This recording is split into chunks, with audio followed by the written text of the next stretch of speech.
Video में हम बात करेंगे एमएड यानी कि मास्टर ऑफ एजुकेशन में प्रवेश के लिए प्रवेश प्रक्रिया क्या होती है, उसके लिए योग्यता क्या होती है, उसके लिए कैसे आवेदन करना होता है, कैसे प्रवेश किसी विश्वविद्यालय या महाविद्यालय में लिया जा सकता है तथा एमएड करने के फ़ायदे क्या हैं। तो चलिए एक एक पॉइंट को समझेंगे। वीडियो को लास्ट तक देखिएगा। यदि आप भी बीएड कर रहे हैं या बीएड कर चुके हैं और एमएड करना चाहते हैं तो यह वीडियो बहुत ही आपके लिए इम्पॉर्टेंट होगी।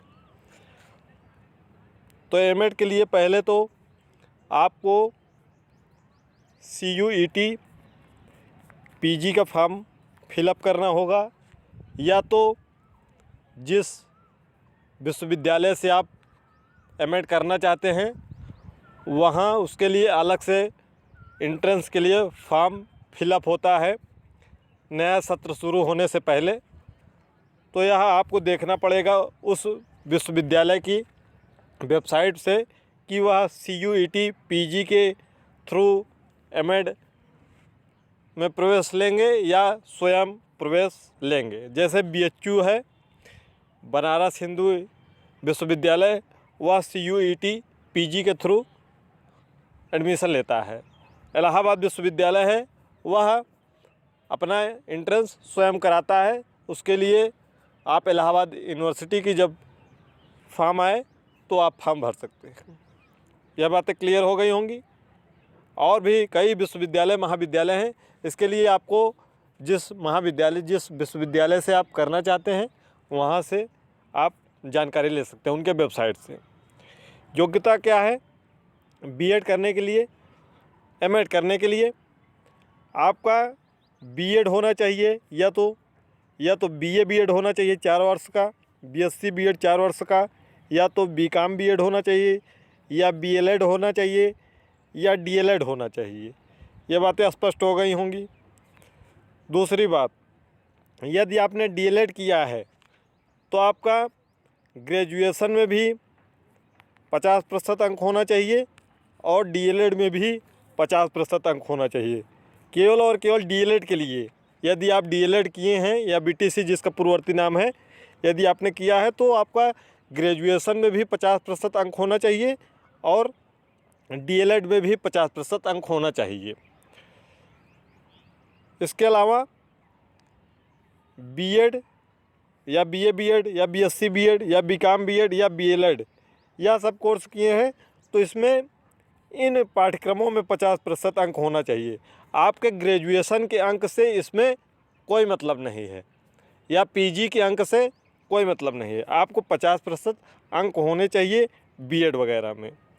आप या तो पास हो बीएड, या तो आपका अंतिम वर्ष चल रहा हो या अंतिम सेमेस्टर चल रहा हो तो आप फॉर्म को भर सकते हैं।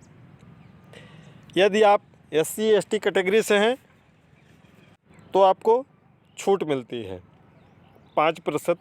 वह डिपेंड करता है यूनिवर्सिटी पे कि कितना छूट देते हैं, वो नोटिफिकेशन में आप उनके पढ़ सकते हैं।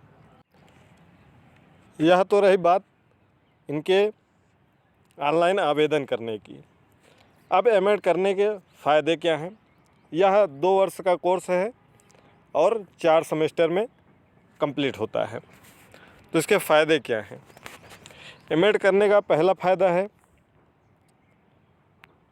कि आप बीएड के टीचर बन सकते हैं।